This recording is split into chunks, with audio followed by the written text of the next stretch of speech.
ایسا دکھے بھلا کے بامال ہوئے ہی تھے آسم کی لاش میں عباس اور اکبر سنتے تھے ان کے ٹکڑے ایسا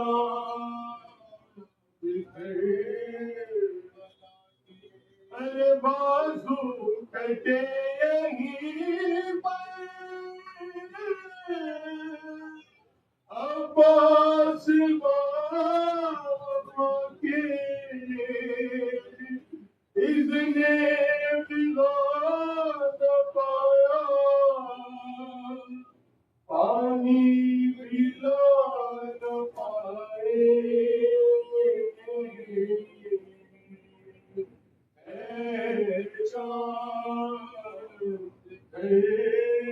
بلا کے اس بندے کے بچے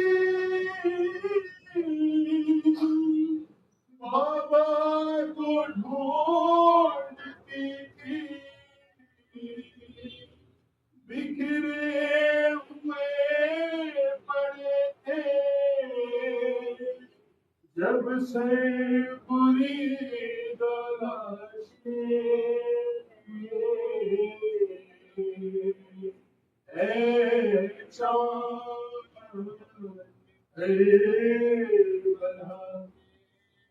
بازو بندے یہیں پر پہلے پہل حرم کے اس سرزمین سے گزرے سجاد سے جھکائے اے چاند شہزادہ جناری مالک ہے کربلا کا کس کی مجال جب تک نہ وہ بلائے اے چاند کربلا کے پہنچے ہیں کربلا میں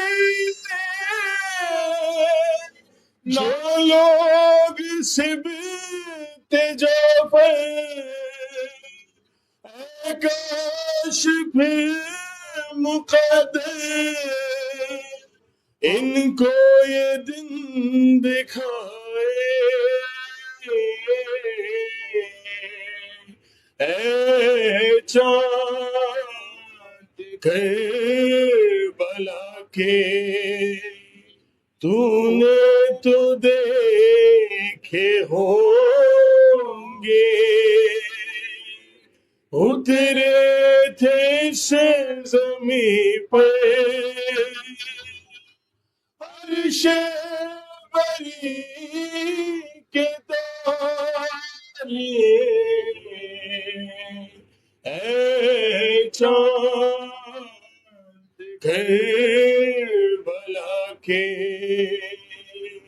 بن محمد وال محمد دعویٰ سے بلند صلوات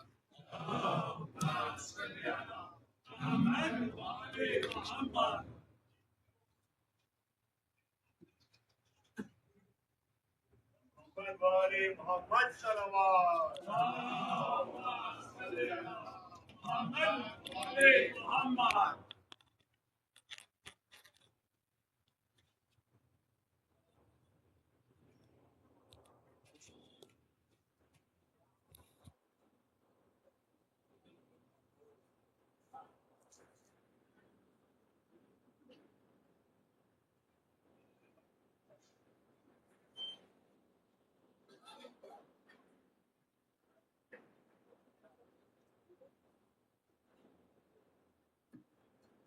رحم اللہ من قرأ الفاتحہ۔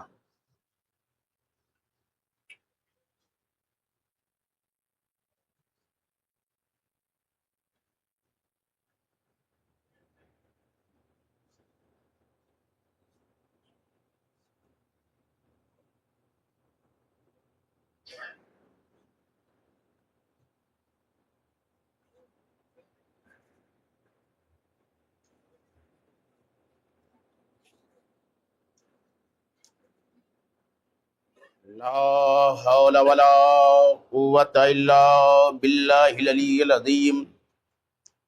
حسبنا اللہ ونعم الوکیل، نعم المولا ونعم النصیر۔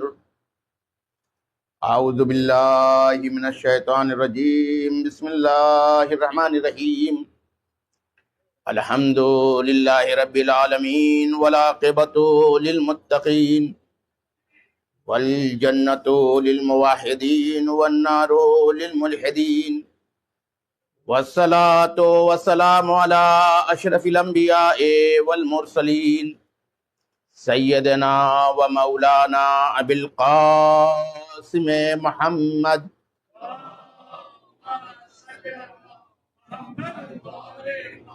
وعلی آلہ الطیبین الطاہرین المعصومین المظلومین، لا سیما بقیت اللہ فی الارضین، ارواحنا لتراب مقدمہ الفدا، فلعنت اللہ علی اعدائہم اجمعین۔ اما بعد، فقد قال اللہ تعالی فی القرآن المجید، بسم اللہ الرحمن الرحیم، والذین یقولون ربنا هب لنا من ازواجنا وذریاتنا قرۃ اعین وَجْعَلْنَا لِلْمُتَّقِينَ إِمَامًا۔ صلی اللہ علیہ وسلم۔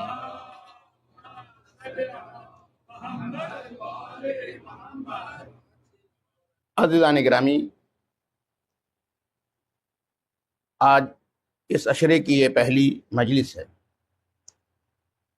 اور جیسا کہ آپ جانتے ہیں کہ ان مجالس کا جو عنوان ہے، جو ٹاپک ہے، وہ ہے کربلا میں خاندان یعنی فیملی کا کردار۔ بہت ہی اہم موضوع ہے یہ، ایسا موضوع ہے جو کربلا کو ہمارے گھر میں لاتی ہے، جو کربلا کو ہمارے رشتوں میں لاتی ہے۔ ہم تبھی کربلائی بن سکتے ہیں جب ہم کربلائی رشتوں کو اور اس کے کریکٹر کو پہچانیں۔ عجیب بات ہے کہ کربلا کو وجود میں لانے کے لیے امام حسین کے قریب اور دور کے تمام رشتہ داروں نے ساتھ دیا۔ اگر ہم کہیں تو ہم یہ بات کہہ سکتے ہیں کہ کربلا در حقیقت جو کچھ بھی امام حسین نے انجام دیا ہے، وہ اپنی فیملی اور اپنے اصحاب کی مدد کے ساتھ انجام دیا ہے۔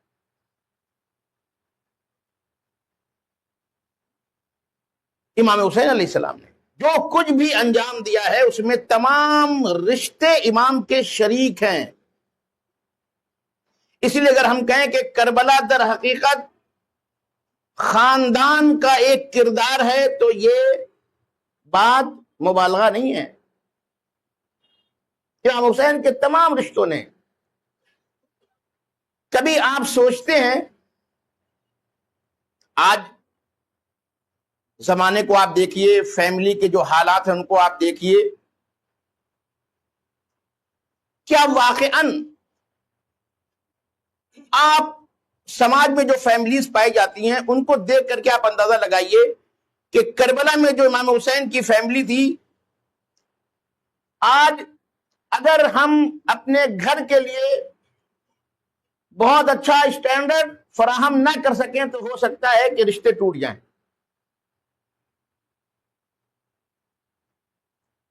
ہو سکتا ہے کہ انسان کی زوجہ، بیوی، وائف اس کو اس لیے چھوڑ دے کہ کیونکہ وہ اسٹینڈرڈ فراہم نہیں کر پا رہا ہے۔ جبکہ کربلا میں آپ دیکھیے کہ تمام مصیبتوں کے باوجود کسی رشتے نے امام حسین کو چھوڑا؟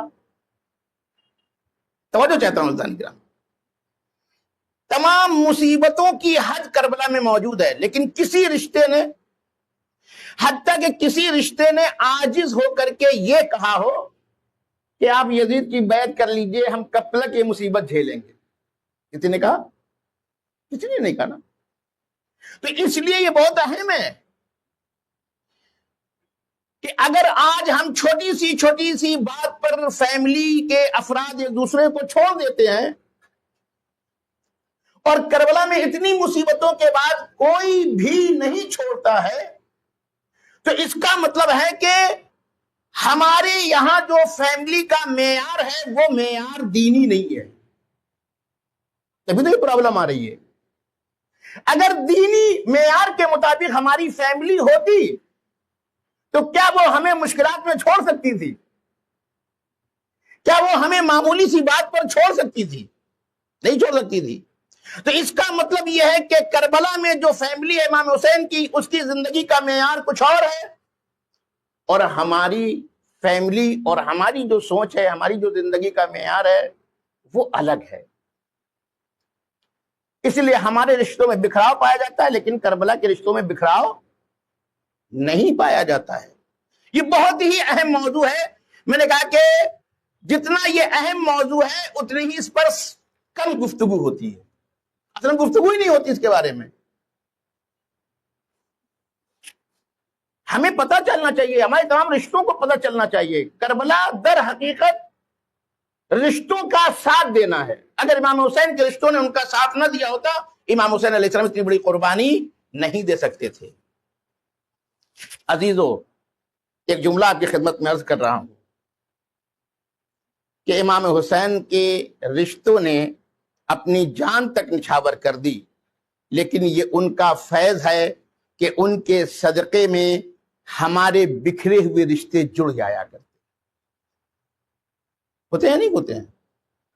سال بھر اگر ہم کسی رشتہ دار سے نہیں مل پاتے ہیں تو محرم کی برکت سے ہم اس سے مل جاتے ہیں، کیونکہ ہم فرش عزا پر آتے ہیں نہیں آتے ہیں؟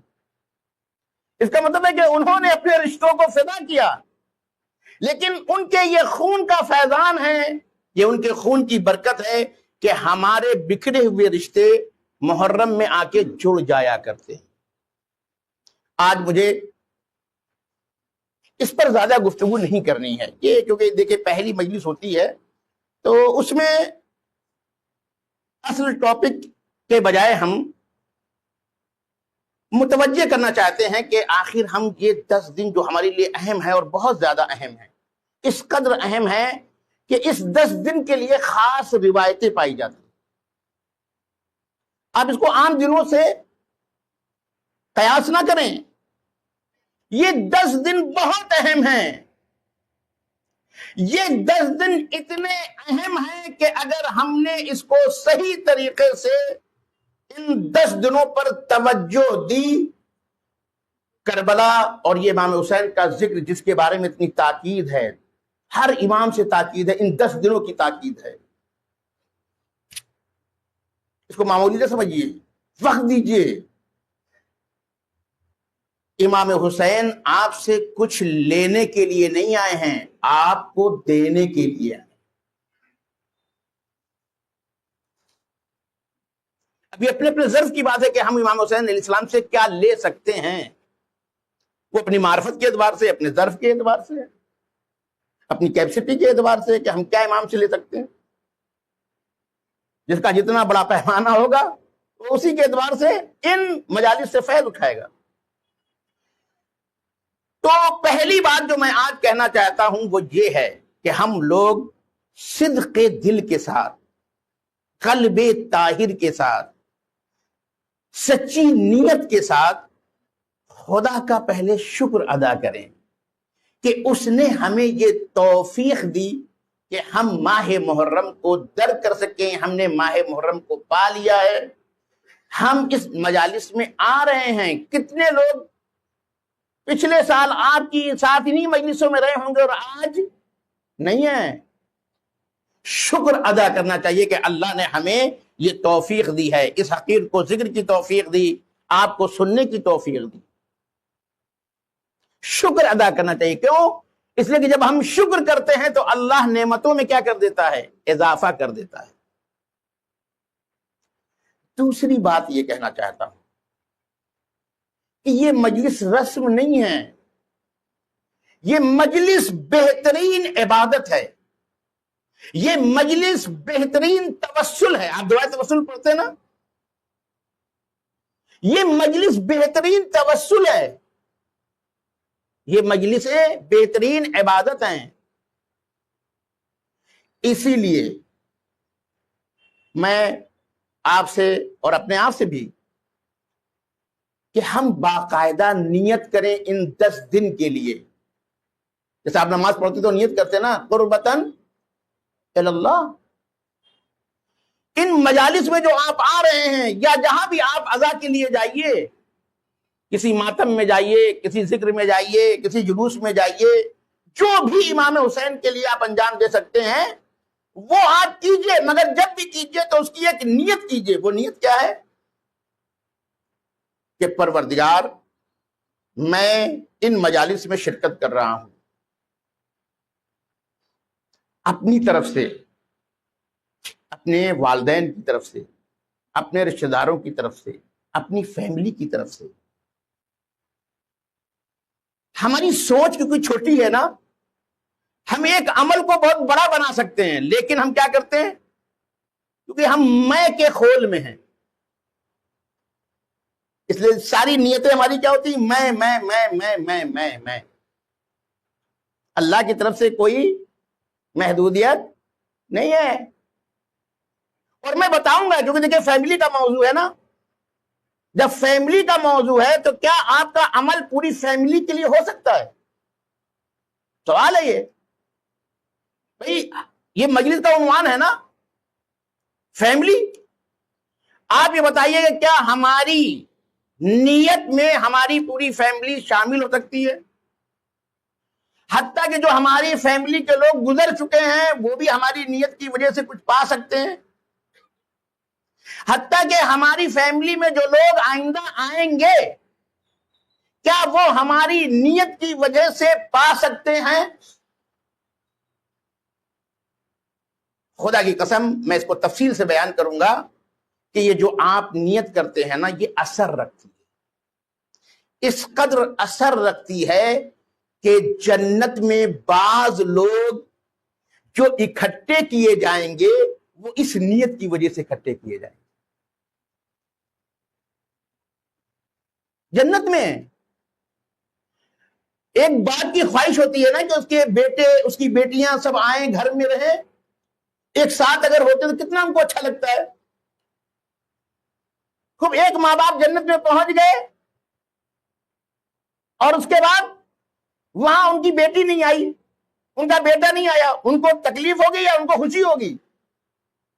جنت خوشی کی جگہ ہے، خوشی رشتوں میں ہوتی ہے۔ اسی لیے روایت میں تفصیلی روایت میں نے کہا صرف میں آج اشارہ کر رہا ہوں صرف عظمت کو بیان کرنے کے لیے، کربلا کی بھی اور اپنے موضوع کے اعتبار سے بھی، کہ یہ جو آپ نیت کرتے ہیں یہ دنیا میں بھی فیملی کو دلاتی ہے اور آخرت میں بھی فیملی کو دلاتی ہے اور ایک ساتھ جمع کرتی ہے جنت میں۔ بس فیملی بہت اہم چیز ہے۔ اگر ہم نے فیملی کو چھوڑ دیا تو ہم صرف دنیا میں نہیں نقصان اٹھائیں گے، ہم آخرت میں بھی کیا کریں گے؟ نقصان اٹھائیں گے۔ اور فیملی صرف دنیا ہی کے لیے نہیں ہوتی ہے، اگر فیملی کو ہم صحیح طریقے سے ڈیل کریں تو وہ جنت تک پہنچاتی ہے ہمیں۔ یہ بہت اہم موضوع ہے جس کے اوپر گفتگو نہیں ہوتی ہے، تو اس لیے ہم نیت کریں کہ ہم جو بھی عزائے حسین علیہ السلام میں کر رہے ہیں وہ اپنی طرف سے اپنے والدین، اپنے رشتہ دار، عزیز و اقارب اور سب کے لیے قربتاً اللہ۔ امام حسین علیہ السلام کا ذکر سب سے جلدی انسان کو اللہ سے قریب کرتا ہے۔ پہلا فائدہ، انسان ان مجالس کے ذریعے سے اللہ سے کیا ہوتا ہے؟ قریب ہوتا ہے۔ امام سے کیا ہوتا ہے؟ قریب ہوتا ہے، بی بی فاطمہ سے کیا ہوتا ہے؟ قریب ہوتا ہے۔ اس لیے آپ زیارتوں میں کیا پڑھتے ہیں؟ انی اتقرب بکم، ہم آپ کے ذریعے سے، اہل بیت ہم آپ کے ذریعے سے اللہ سے کیا ہونا چاہتے ہیں؟ قریب ہونا چاہتے ہیں۔ یعنی آپ اس مجلس میں بیٹھے ہیں، مجلس میں نہیں بیٹھے ہیں، آپ اس وقت اللہ سے قریب ہو چکے ہیں، اس وقت رسول سے قریب ہو چکے ہیں، اس وقت آپ بی بی فاطمہ سے قریب ہو چکے ہیں۔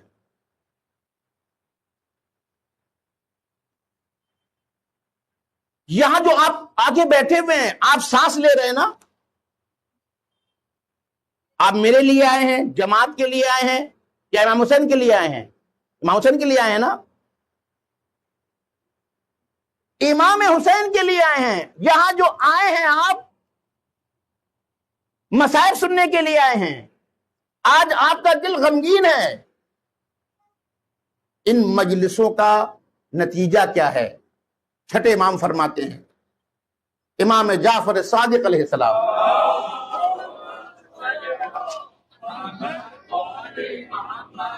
من جلس مجلسا یحیی بہ امرنا، کہ اگر کوئی ایسی مجلس میں بیٹھتا ہے جہاں ہمارے امر کو زندہ کیا جاتا ہے، کیا ہوگا؟ رزلٹ کیا ہوگا ان مجلسوں میں آنے کا؟ یہ امام کہہ رہے، میں اپنی طرف سے نہیں کہہ رہا ہوں، کہ لم یمت قلبہ، اس کا دل مردہ نہیں ہوگا۔ کب؟ یوم تموت القلوب، جس دن دل مردہ ہو جائیں گے۔ اس کا مطلب یہ ہوا کہ آپ مجلس امام حسین میں نہیں آئے ہیں، بلکہ آپ نے ثبوت دیا ہے کہ آپ کا دل زندہ ہو چکا ہے۔ توجہ چاہ رہا ہوں، آپ نے ثبوت دیا ہے کہ آپ کا دل زندہ ہو گیا۔ آپ مردہ دل نہیں ہیں، آپ زندہ دل ہیں۔ دلوں کو زندگی ملتی ہے امام حسین علیہ السلام کے ذکر سے، کیونکہ شہید خود بھی زندہ ہوتا ہے، اور جو اس سے جڑ جائے وہ اسے بھی زندگی دے دیتا ہے۔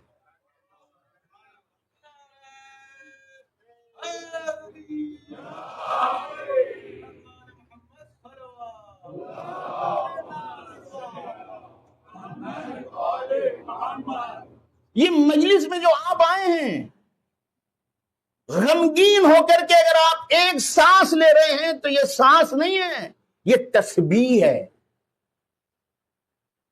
ماہ رمضان میں کہا جاتا ہے نا کہ ماہ رمضان میں آدمی روزہ رکھ کر کے سو بھی رہا ہو تو جو سانس لے رہا ہے وہ کیا ہے؟ عبادت ہے۔ سانس لینا عبادت ہے، سانس لینا تسبیح ہے۔ ماہ رمضان میں کہا کہ ماہ محرم بھی وہ ظرف ہے کہ ان مجلسوں میں آ کر کے آپ مغموم ہوتے ہیں، یہ جتنی بھی سانس لے رہے ہیں یہ سانس نہیں ہے، یہ تسبیح ہے۔ امام فرماتے ہیں ہمہ لنا عبادہ، آپ جو ہمارے لیے ہم و غم کریں گے آ کے یہاں پر، یہ ہم و غم نہیں ہے، یہ عبادت ہے۔ یہ مجلس عبادت ہے، یہ مت سمجھیے کہ صرف نماز عبادت ہے، نہیں، یہ مجلسیں بھی عبادت ہیں۔ جیسے نماز میں تسبیح ہے، ویسے ہی یہ مجلسیں بھی کیا ہیں؟ تسبیح ہیں آپ کے لیے۔ بھئی سانس لینا انسان کے اختیار میں ہے؟ بولیے، سانس لینا ہمارے اختیار میں ہے؟ نہیں ہے۔ ثواب ملتا ہے اختیاری عمل پر، مگر یہ امام حسین کے خون کا فیض ہے کہ جہاں ہمارا اختیاری عمل بھی نہ ہو اس میں آپ بس چل کے حصہ لیجیے۔ کوئی آپ کے اوپر ٹانگ کستا ہے، کوئی آپ کا مذاق اڑاتا ہے، خدا کی قسم آپ کبھی بھی دل برداشتہ نہ ہو۔ آپ کو کوئی بھی چھوٹا سا رول پلے کرنے کا لمحہ مل جائے، آپ اسے انجام دیجیے۔ کوئی نوحہ پڑھ سکتے ہیں پڑھیے، کوئی عزیزہ پڑھ سکتے ہیں آپ پڑھیے، کوئی ماتم آپ کر سکتے ہیں کریے، کوئی ذکر کر سکتے ہیں کریے۔ جو کر سکتے ہیں آپ کے لیے. اور میں اپنی کمیونٹی سے بھی بات کرنا چاہتا ہوں، ہم کسی کا حساب نہ لیں. کون کس لیے آیا ہے ہم اس کو طے نہ کریں، ہے نا. کبھی کبھی انسان وہ کام کرتا ہے جس کی اتھارٹی خود رسول کو اللہ نے نہیں دی ہے. اللہ نے بندوں کا حساب کرنا یہ رسول کے اختیار میں بھی نہیں دیا ہے. اللہ خود حساب لے گا، اور وہ حساب لینے کے لیے کافی ہے، اسے کسی کیشیئر کی ضرورت نہیں ہے. پیغمبر سے خود قرآن میں یہ آیت موجود ہے کہ آپ کسی کا حساب نہیں لے سکتے. جبکہ ہماری سوسائٹی میں لوگ بہت جلدی حساب کتاب کر کے اور فائنل رزلٹ بھی دے دیتے ہیں، کہتے ہیں یہ جہنمی ہے. اپنی جنت پتہ نہیں ہے اور دوسروں کے لیے بڑی آسانی سے کیا کہہ دیتا ہے، یہ جہنمی ہے، کاؤنٹ کر لیتا ہے. یہ کبھی نہ کیجیے، خدا کی قسم یہ ہمارے بندوں کا کام نہیں ہے کہ ہم کسی کے جہنم ہونے کا یا جنتی ہونے کا سرٹیفکیٹ دیں. آپ بتائیے کہ شب عاشور تک اگر آپ کربلا میں ہوتے تو حر کے بارے میں کیا فیصلہ کرتے ہیں؟ شب عاشور تک اگر آپ کربلا میں ہوتے تو کیا فیصلہ کرتے؟ یہ تو فیصلہ کرتے اگر ہم جیسے لوگوں کو اختیار دے دیا جاتا، ہم کہتے ہیں نمبر 1 کا جہنمی ہے. لیکن عصر عاشور نے گواہی دی کہ وہ تو قیامت تک کے لیے علیہ السلام ہے. اس لیے ہمیں حساب کرنے کی ضرورت نہیں ہے. کون کس نیت سے مجلس میں آیا ہے ہمیں یہ کہنے کی ضرورت نہیں ہے. یہ سب ہوتا ہے کیونکہ ہم کہتے ہیں کہ یہ آدمی صرف کھانے کے لیے آیا ہے. خود آیا ہے آپ سے مطلب ہوتا ہی نہیں ہوتا سماج میں. دیکھیے آج میں بہت سے کانسیپٹ کو کلیئر کرنا چاہتا ہوں، اور کل سے انشاءاللہ اصل ٹاپک، کیونکہ آج صرف ہمیں ان مجالس کی اہمیت بتانا ہے. اس میں جو بھی آنا چاہے آنے دیجئے، آپ رکاوٹ اس کے لیے نہ بنے. میں دلیل رکھتا ہوں. امام رضا علیہ السلام فرماتے ہیں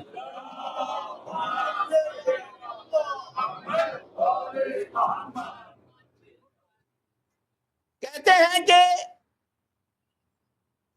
نحنو سفینۃ النجات کلنا سفینۃ النجات، ہم سب کے سب نجات کی کشتی ہیں.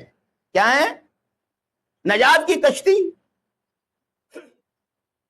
ایسی کشتی ہیں آپ اس پہ بیٹھیں گے وہ آپ کو ساحل نجات تک پہنچا دے.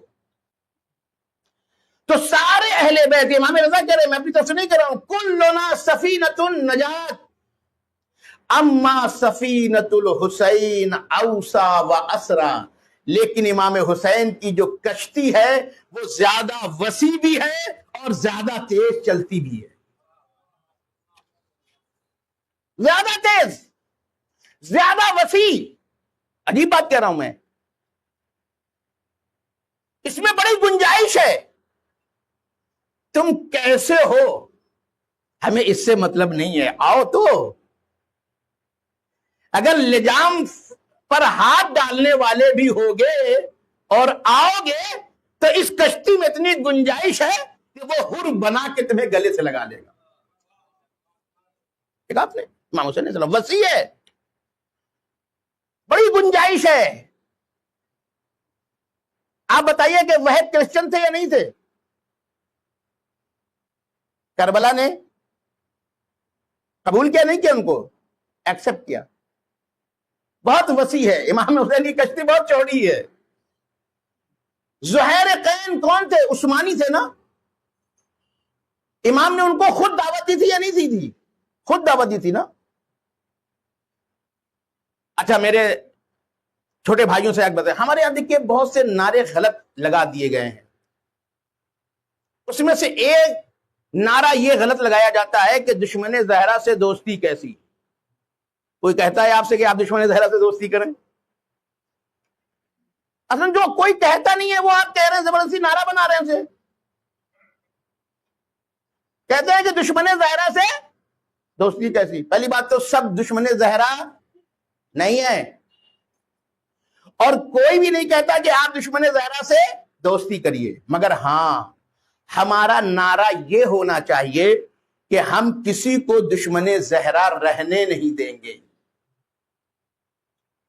کیا؟ دشمن زہرا رہنے نہیں دیں گے. ہمارا فریضہ ہے کہ ہم ان کو وہاں سے نکال کے لائیں. جیسے امام حسین زہیر عثمانی تھے مگر علوی بنایا، زہیر عثمانی تھے مگر حسینی بنایا، وہ کرسچن تھے مگر امام نے دعوت دے کر کے ان کو حسینی بنایا. ہر دشمن کی صف میں تھا، امام نے معاف کر کے جنت کا راستہ دکھایا. یاد رکھنا ہمارے اہل بیت جہنم کے سردار نہیں ہیں، جنت کے سردار ہیں. جو جس کا سردار ہوتا ہے وہی لے جانے کی کوشش کرتا ہے.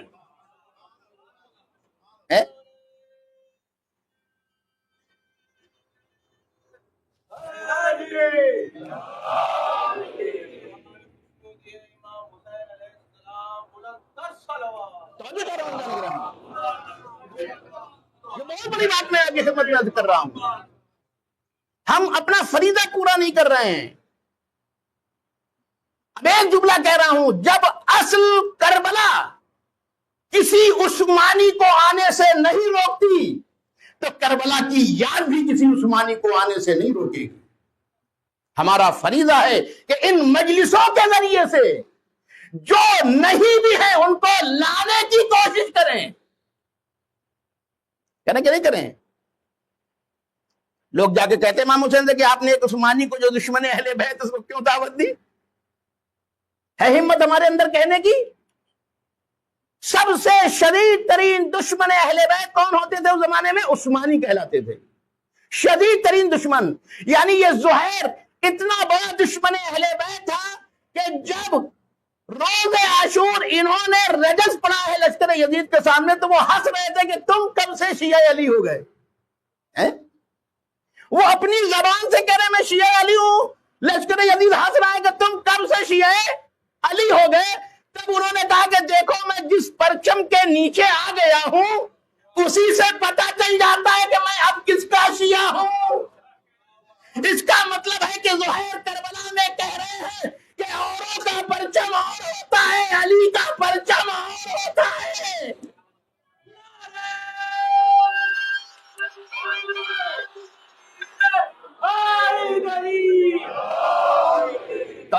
گرامی کشتی ہے، بہت وسیع ہے، بہت وسیع ہے. ہر ایک کو ہم قبول کرنے کے لیے تیار ہیں. مولا حسین وہ ہیں کہ جو چھوٹے سکے خرید لیتے ہیں. ہم اور آپ کیا ہیں؟ کیا میں اس لائق ہوں یہاں پر بیٹھنے کا؟ کیا میں اس لائق ہوں یہاں پر بیٹھنے کا؟ یہ آقا حسین کا کرم ہے کہ جو مجھ جیسوں کو اس نے یہاں پہنچا دیا ہے. ہم اور آپ اس بس میں یہاں بیٹھنے کے لائق ہیں؟ انشاءاللہ کہ آپ ہوں گے.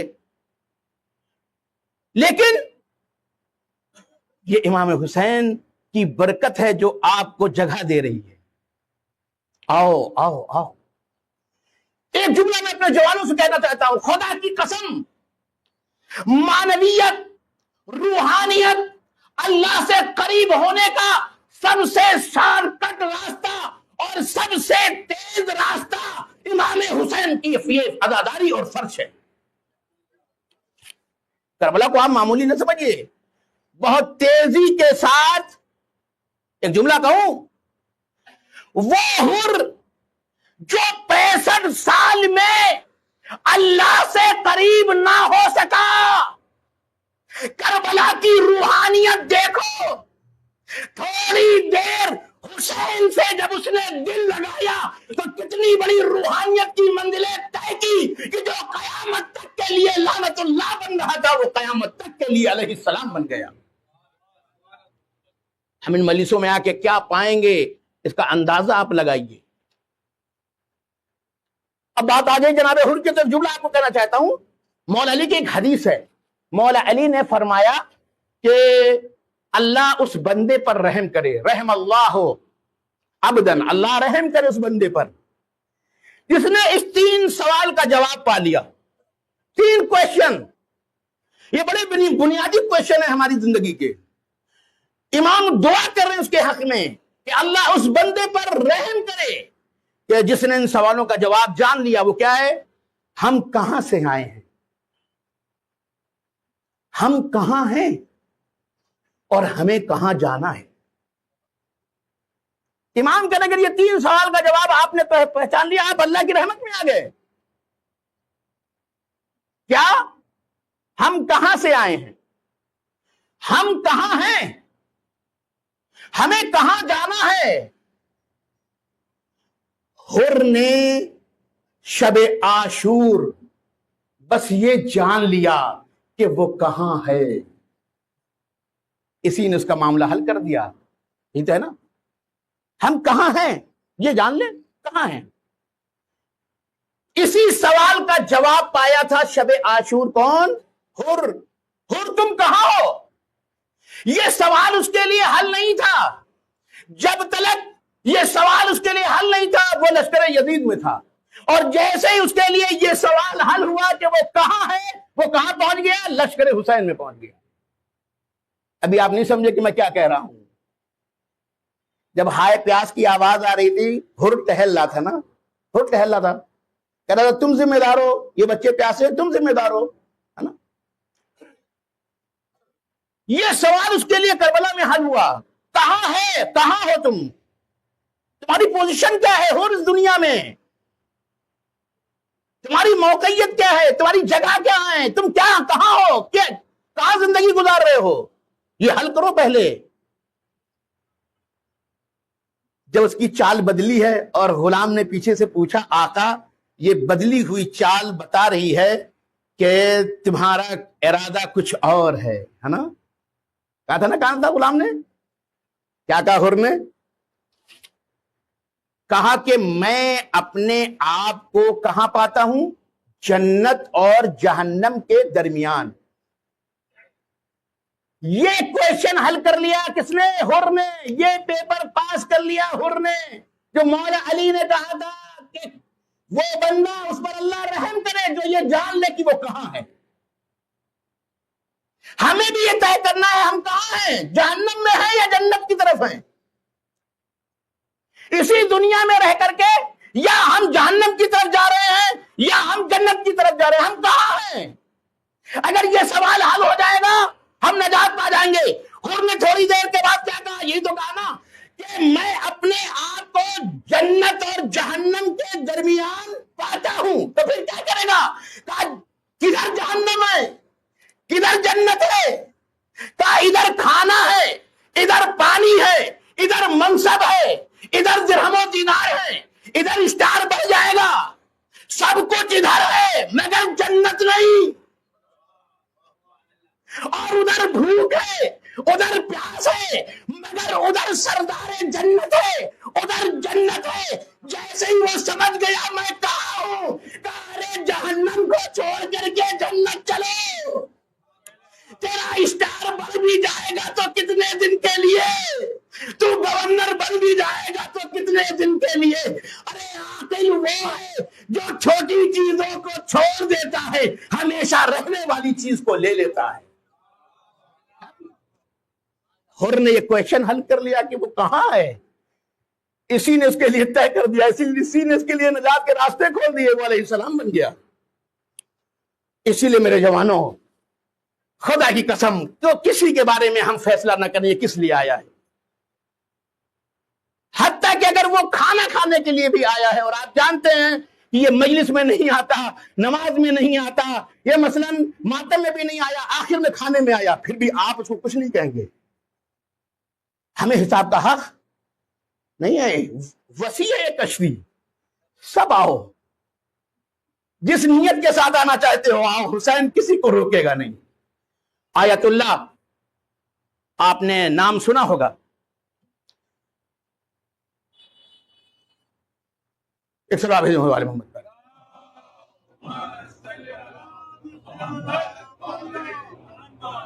جناب محسن قراتی کا نام سنا ہے نا آپ نے؟ آیت اللہ محسن قراتی، ان کی تفسیر نور ہے، بہت سی کتابیں انہوں نے لکھی ہے۔ انقلاب کے کامیاب ہونے کے بعد وہ پرسنالٹی پہلے دن سے ٹیلی ویژن پر تفسیر قرآن کہتی ہوئی اب تک چلی آ رہی ہے، اور لوگ اس کو ویسے ہی سنتے ہیں۔ معمولی بات ہے، کیوں؟ دیکھیں انہیں کا یہ واقعہ بھی بیان کرو، پھر ان کے بارے میں بھی ایک بات بتا دوں۔ کبھی کبھی اللہ وہی ہے کہ ہم کب کس دل سے کیا مانگ لیں اور وہ پوری ہو جائے۔ محسن قراتی وہ پرسنالٹی کا نام ہے۔ کہتے ہیں انقلاب سے پہلے جب شاہ کا زمانہ تھا تو میں ایک تبلیغ کے لیے تہران گیا، کہنے لگے رات کا وقت تھا، نماز شب پڑھنے کے لیے میں چھت پر نماز شب پڑھ رہا تھا۔ ایک بارگی میری نگاہ جب پڑی چھتوں پر تو تمام انٹینے لگے ہوئے تھے، انٹینے ہیں، کہنے لگے جمعے کے دن تھا، چھٹی کا بھی دن تھا وہ، تو ظاہر سی بات ہے کہ آپ جانتے ہیں کہ چھٹی کے دن تو لوگ اور بھی چھٹی میں ہوتے ہیں۔ انہوں نے کہا میں رات کو نماز شب پڑھ رہا تھا، ایک بار جی تمام چھتوں پر مجھے انٹینے نظر آئے، میں نے ہاتھ اٹھایا تھا دعا کے لیے، ٹھیک ہے نا؟ دیکھا لوگوں کے گھروں سے گانے کی آواز آ رہی ہے، فلم چل رہی ہے لوگوں کے گھروں میں، کہنے لگے میرا دل ٹوٹ گیا۔ میں نے اسی وقت اللہ سے دعا کی، اے اللہ یہ ہر گھر پہ جو شیطان کے اڈے لگے ہیں، کیا ان شیطان کے اڈوں کو ایسا نہ کر دے کہ ایک دن اسی سے بجائے گانوں کے دعائے توسل، دعائے کمیل، زیارت عاشورہ، یہ سب کیا ہوں، اذان، نماز، یہ نشر ہوں۔ اور اے اللہ کیا ایسا ہو سکتا ہے کہ مجھے اس لیے چن لیا جائے کہ آج یہی انٹینے جو شیطان کا پیغام پہنچا رہے ہیں میں تیرے دین کا پیغام پہنچاؤں۔ دیکھا آپ نے؟ کہنے لگے کہ اللہ نے میری وہ دعا قبول کر لی، انقلاب کامیاب ہوا، سارے ٹیلی ویژن سے دعائیں کمیل نشر ہونے لگی، دعائیں توسل نشر ہونے لگی، دعائیں نشر ہونے لگی، اعمال شب قدر نشر ہونے لگے، اور مجھے دعوت دی گئی کہ آپ درس تفسیر کہیں گے، اور تب سے وہ اب تک درس تفسیر کہتے ہیں اور پورے ایران میں مقبول ہیں، ہر آدمی ان کو سنتا ہے۔ وہ فرماتے ہیں کہ ان کے جان شناسہ ایک دوست وہ ایک مجلس برپا کرتے تھے، سنیے امام حسین کھوٹوں سکوں کو بھی خرید لیتا ہے۔ وہ کہتے ہیں کہ وہ محرم میں مجلسیں کرتے تھے اپنے گھر پر، اس طریقے سے کرتے تھے کہ پہلے نماز جماعت ہوتی تھی، پھر کیا ہوتی تھی، مجلس ہوتی تھی، پھر ماتم ہوتا تھا، پھر کھانا ہوتا تھا۔ صاحب مجلس نے دیکھا کہ کچھ جوان ہیں، نہ نماز میں آتے ہیں، نہ مجلس میں آتے ہیں، نہ ماتم میں آتے ہیں، وہ باہر کھیلا کرتے ہیں، لیکن جب کھانے کا ٹائم ہوتا ہے وہ اندر آ جاتے ہیں۔ کہنے لگے ایک دن میں گیا ان کے پاس، میں نے کہا کہ تم لوگ نہ نماز میں آتے ہو، نہ مجلس میں آتے ہو، نہ ماتم میں آتے ہو، صرف کھانے کے لیے آتے ہو۔ کہنے لگے وہ چند جوان جو تھے وہ بھی ناراض ہو گئے، کہنے لگے اگر تم نہیں چاہتے ہو تو میں تمہارے یہاں نہیں آؤں گا، یہ کہہ کے اٹھ کے چلے گئے۔ محسن قراتی صاحب کہتے ہیں کہ انہوں نے، میرے دوست نے روتے ہوئے بیان کیا کہ رات میں امام حسین کو خواب میں دیکھا۔ امام حسین کو میں کیا میں نے خواب میں دیکھا۔ امام نے مجھ سے سوال کیا کہ یہ تیرے گھر میں سال بھر آتے ہیں؟ یہ جوان جو آئے تھے یہ سال بھر تمہارے گھر میں آتے ہیں؟ کہا نہیں مولا نہیں آتے ہیں۔ کہا تمہارے یہاں کے پرسنل پروگرام ہوتے ہیں اس میں آتے ہیں یہ؟ کہا نہیں آتے ہیں۔ تو کہا یہ پھر تمہارے لیے آئے تھے یا میرے لیے آئے تھے؟ اگر تیرے لیے آتے ہیں تو سال بھر آتے نا تیرے گھر پہ،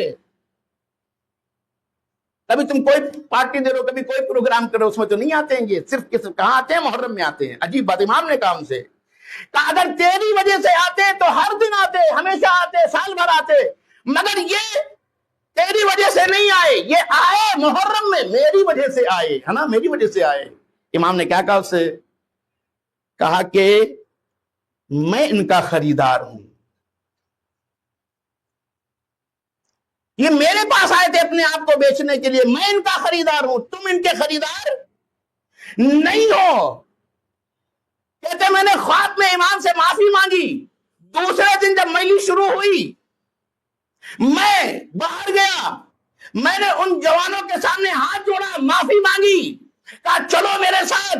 وہ بھی گیا کب تک؟ کھانے کے وقت گیا تھا، یعنی مجلس کے وقت نہیں گئے، وہی کھانے کے وقت گئے۔ کہا آئیے میرے ساتھ۔ کہا نہیں، ہم تمہارے گھر میں نہیں آئیں گے۔ کہا ہمیں معاف کر دو۔ کہا کیوں معاف کر دے؟ کہا کل تم کو میں نے کہا تھا امام حسین کو خواب میں دیکھا، کہا یہ میری وجہ سے آئے ہیں، تیری وجہ سے نہیں آئے ہیں۔ یہ سننا تھا کہ سارے جوان جو ہیں وہ رونے لگے۔ اس کے بعد سے وہ بیان کرتے کہ اس کے بعد سے وہی بچے نماز میں بھی آتے تھے، مجلس میں بھی آتے تھے، ماتم میں بھی آتے تھے، پورے پروگرام میں شروع سے لے کر کے آخر تک رہتے تھے۔ ہمیں بھگانے کی ضرورت نہیں ہے، جو دینے والا حسین ہے وہ جانے۔ انہیں موقع دو، کبھی بھی سدھر سکتے ہیں۔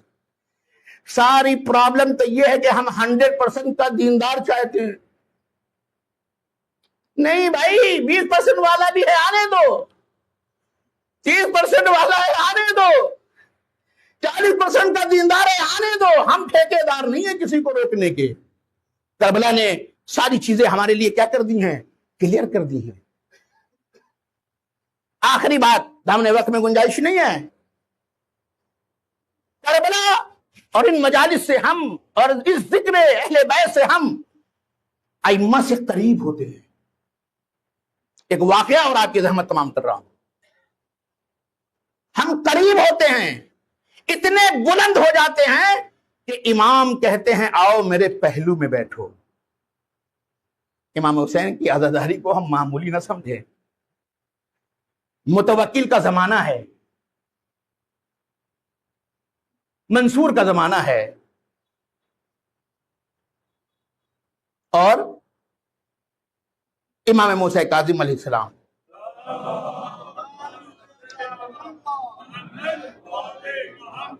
منصور دوانقی، دیکھیے منصور دوانقی جو ہے وہ بنی عباس کا دوسرا خلیفہ ہے۔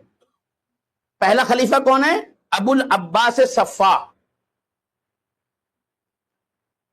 اور میرے جوانوں، سمجھنے کی ضرورت ہے، کربلا قصے اور کہانیوں کا نام نہیں ہے۔ اپنی معرفت کو بڑھاؤ۔ امام نے یہ قربانی دی ہے کاہے کے لیے؟ لِيَسْتَنْقِذَ عِبَادَكَ مِنَ الْجَهَالَةِ، تاکہ اللہ کے بندوں کو جہالت سے نکالا جائے، وہ حیرت الضلالہ، اور گمراہی کی حیرانی سے نکالا جائے۔ جہاں امام ہوتے ہیں وہاں سکون ہوتا ہے، وہاں اطمینان ہوتا ہے، وہاں شک نہیں ہوتا، وہاں یقین کی منزل ہوتی ہے۔ وہ حیرانی اور سرگردانی سے نکالتے ہیں امام حسین آپ کو۔ منصور، تو مجھے بنی عباس کے بارے میں نہیں پڑھنا ہے۔ بنی عباس کیونکہ انہوں نے نعرہ دیا تھا، کیا نعرہ دیا تھا؟ یا لا سارات الحسین۔ ہاں، ان کا جو بنیادی نعرہ تھا وہ تھا الرضا من آل محمد۔ ہم کاہے کے لیے اٹھے ہیں؟ آل محمد کی رضا کے لیے۔ کاہے کے لیے اٹھے ہیں؟ یا لا سارات الحسین، امام حسین کے خون کا بدلہ لینے کے لیے۔ دو نعروں کے ذریعے سے بنی امیہ کو کنارے کر کے کون آیا؟ بنی عباس آئے۔ اسی لیے عزیزو، نعرے تو اچھے ہوتے ہیں، مگر یہ بھی دیکھا کرو کہ نعرہ لگا کون رہا ہے نا؟ نعرے تو بہت اچھے تھے، ہم آل محمد کی رضا کے لیے اٹھے ہیں، ہم امام حسین کے خون کا بدلہ لینے کے لیے اٹھے، نعرہ تو بہت اچھا ہے۔ اور اسی نعرے کے ذریعے بنی عباس حکومت تک پہنچ گئے، ٹھیک ہے نا؟ اچھا آپ بتائیے کہ پوری امت کیا چاہتی تھی؟ یہی تو چاہتی تھی، آل محمد کی رضا، تبھی تو اس نعرے کا ساتھ دیا۔ ساری امت یہی تو چاہتی تھی کہ ہم خون حسین کا بدلہ لیں، تبھی تو ان کا ساتھ دیا۔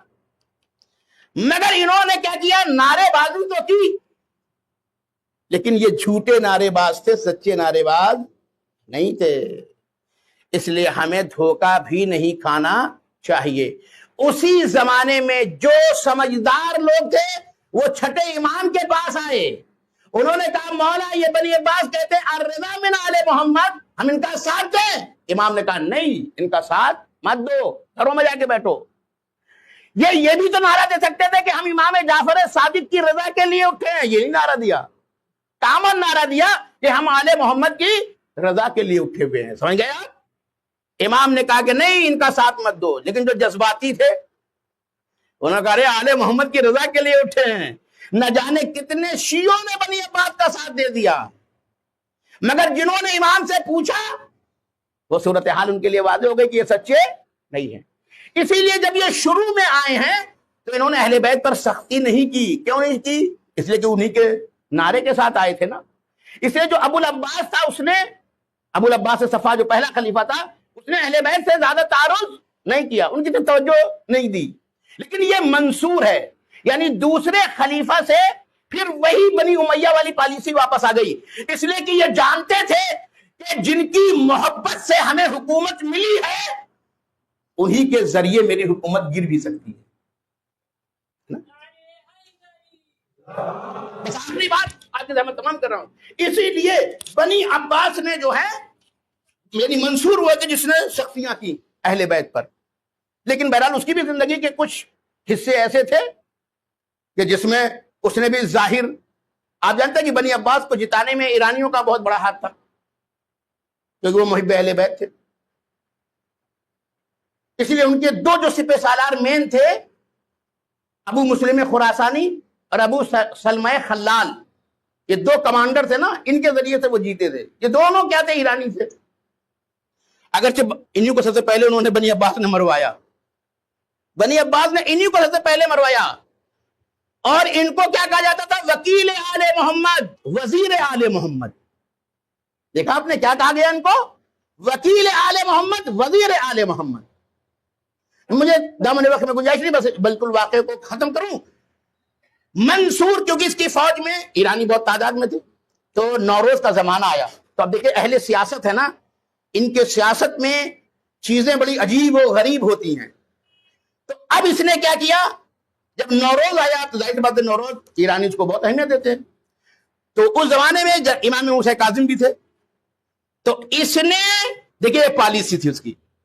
یہی منصور وہ ہے کہ جس نے اہل بیت کے ساتھ دشمنی کی، جس نے امام حسین کی عزاداری پر پابندی لگائی.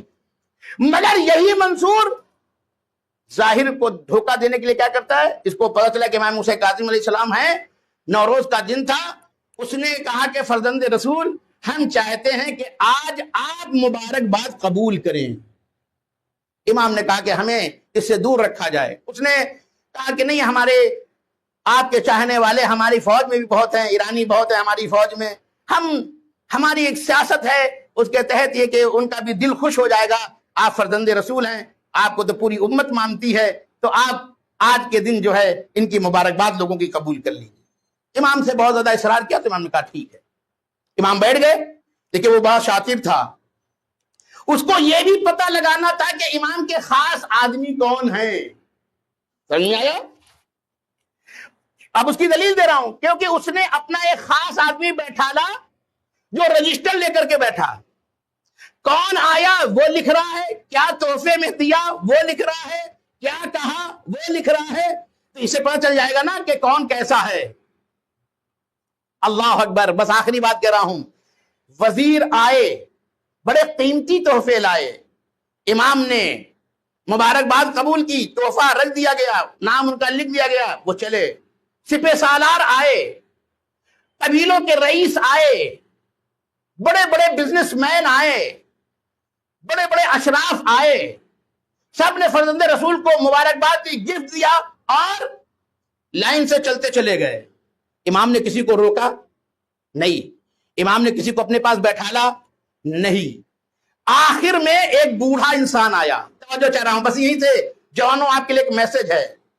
ایک بوڑھا انسان آیا، معمولی سے لباس میں، ظاہر سے غربت ٹپک رہی تھی، مگر تھا مومن، مگر تھا ذہین. ہیں دربار کس کا ہے؟ منصور کا ہے، رکھا ہے، مجمع لگا ہوا ہے. آنے کے بعد اس بوڑھے انسان نے کیا کہا؟ فرزند دختر رسول پر میرا سلام ہو. میں دیکھیں فیملی بیک گراؤنڈ بتا رہا ہے، وہ کتنا ذہین ہے. وہ کہہ سکتا تھا امام موسیٰ کاظم کو سلام، یہ نہیں کہا. کیا کہا؟ فرزند دختر رسول، یعنی رسول کی بیٹی کے بیٹے کو میرا سلام ہو۔ یعنی گویا بتانا چاہتا ہے کہ جو نہ بھی جانتا ہو وہ جان لے کہ یہ ہیں کون، کس فیملی سے ان کا تعلق ہے، کیا فیملی بیک گراؤنڈ ہے۔ امام نے اس کو سلام کا جواب دیا۔ عجیب بات ہے، وہ کہتا ہے مولا میں غریب آدمی ہوں، تحفے میں کوئی مادی گفٹ نہیں لایا ہوں، مگر میں آپ کے لیے ایک تحفہ لایا ہوں۔ کہا وہ کیا ہے؟ میں توجہ چاہ رہا ہوں۔ کہا میں کوئی دنیاوی تحفہ لے کر کے نہیں آیا ہوں، مگر میں آپ کے لیے تحفہ لے کر کے آیا ہوں۔ کیا وہ تحفہ کیا ہے؟ کہا میرے جد نے آپ کے جد کے لیے مرثیہ کہا تھا، اور وہ مرثیہ میں تحفے میں لے کے آیا ہوں۔ تو بھائی وہ تو لکھ کے لانا چاہیے تھا اس کو۔ دیکھیں مومن کتنا چالاک ہوتا ہے۔ کہا یہ منصور دھیرے دھیرے عزاداری پہ پابندی لگا رہا ہے، تو نہ صحیح اس کے دربار میں مرثیہ امام حسین کو پڑھوں گا، امام کی اجازت سے پڑھوں گا، اور یہ جو لکھ رہا ہے وہ مرثیہ بھی لکھے گا، سرکاری دستاویز میں یہ عزاداری بھی درج ہو جائے گی۔ سمجھو چلا کتنا چالاک ہے مومن ہے۔ اس نے یہ نہیں کہا کہ یہ میں لکھ کر کے لایا ہوں، کہا فرزند رسول اگر آپ اجازت دیں تو میں 3 شعر اس مرثیے کے آپ کو سنا دوں۔ اس کا تو ذہین آدمی تھا، یہ نہیں تو کہتا کہ پورا مرثیہ ہی سنا دیں۔ بھائی موقعیت بھی تو دیکھو۔ اس نے 3 شعر سنائے، سارا نہیں مرثیہ لے کے کھڑا ہو گیا۔ ہمارے یہاں بعض لوگ ایسے بھی ہوتے ہیں بیچارے کی محبت میں زیادہ پڑھنے لگتے ہیں، تو ایسا بھی نہیں ہونا چاہیے جس میں کبھی کبھی ہم بھی آ جاتے ہیں۔ ایک سلام بھیجے محمد والے محمد۔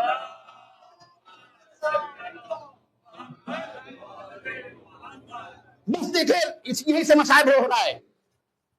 اس نے مرثیہ سنایا، جب مرثیہ سنا چکا سارا مجمع، تو دربار کس کا ہے؟ منصور کا۔ اہل بیت سے دشمنی کرنے والا، عزاداری سے دشمنی کرنے والا، اور وہ وہاں کھڑے ہو کر کے کیا سنا رہا ہے؟ مرثیہ۔ سب نے مرثیہ سنا، لکھنے والا مجبور ہے لکھنے پر، ٹھیک ہے، سرکاری دستاویز میں رجسٹر کر دیا مرثیہ امام حسین کو۔ اب دیکھیے اتنے لوگ آئے تھے، امام نے کسی سے نہیں کہا بیٹھو، مگر اس مرد مومن سے امام نے کہا کہ یہاں آؤ اور میرے پہلو میں بیٹھو۔ اسی لیے میں نے کہا مرثیہ حسین ہمیں اس لائق بناتا ہے کہ امام ہمیں اپنے پہلو میں جگہ دیتے ہیں۔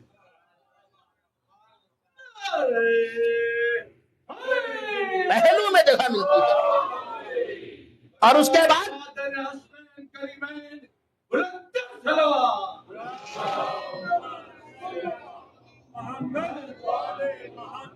اب اس کے بعد امام نے اس سے جو اس کا خاص آدمی بیٹھا تھا، ندیم خاص، اسے کہا یہ گف کیا ہوں گے؟ اس نے کہا جناب مجھے اجازت دیجئے جا کے منصور سے پوچھ کے آؤں کہ کیا ہوں گے۔ وہ گیا منصور سے پوچھنے کے لیے، اس نے بھی بہرحال ظاہر کی بات تھی، اس نے کہا کہ نہیں فرزند رسول نے قبول کیا ہے تو وہ سارے گفٹ ان کے ہیں، ٹھیک ہے نا۔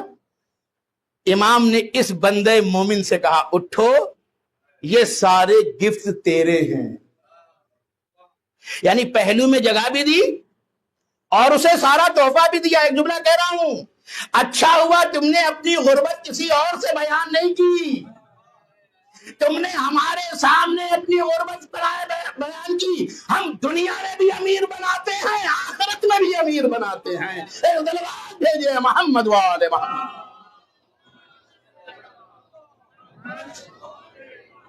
بس عزیزان گرامی، آج پہلی محرم ہے، چند جملے مصائب کی راجع احمد تمام کر دیا میں نے۔ رشتے اس قدر اہم تھے امام کے لیے کہ جب مدینے سے نکلے ہیں تو نانی ام سلمہ سے ملنے گئے۔ دیکھیے یہ اہم ہے نا، میرے موضوع سے متعلق مصائب بھی، یہ بہت بڑا اہم ٹاپک ہے۔ جب امام مدینے سے نکلے ہیں تو کیا کیا کیا امام نے؟ دیکھیے امام حتیٰ کہ اپنے مرے ہوئے عزیزوں کی قبر پر گئے ہیں، گئے کہ نہیں گئے؟ بھائی کی قبر پر گئے یا نہیں گئے؟ امام بھائی کی قبر پر گئے، امام اپنی ماں کی قبر پر گئے ہیں، امام اپنی نانا کی قبر پر گئے ہیں، یعنی جو رشتے دنیا سے جا چکے ہیں ان کو بھی امام نے کیا کیا ہے؟ رخصت کیا ہے۔ یہ ہے رشتوں کی اہمیت۔ آج ہمارے یہاں زندوں کی اہمیت نہیں ہے۔ جناب امام حسین جناب ام سلمہ سے ملنے گئے ہیں، بنی مطلب کی بہت سی رشتہ دار خواتین سے ملنے گئے ہیں، اپنی پھوپھی سے ملنے کے لیے گئے ہیں، ان سب سے ملنے کے لیے امام گئے ہیں۔ یہ بھی ایک چیپٹر ہے پورا، میں بہرحال مسائل میں اس کو نہیں لینا چاہتا ہوں۔ یہی وہ منزل تھی کہ جب ام سلمہ سے ملنے کے لیے گئے ہیں تو ام سلمہ نے کہا کہ اے میرے لال، تمہارے نانا نے مجھے خبر دی تھی کہ تم عراق نہ جاؤ، وہاں شہید کر دیے جاؤ۔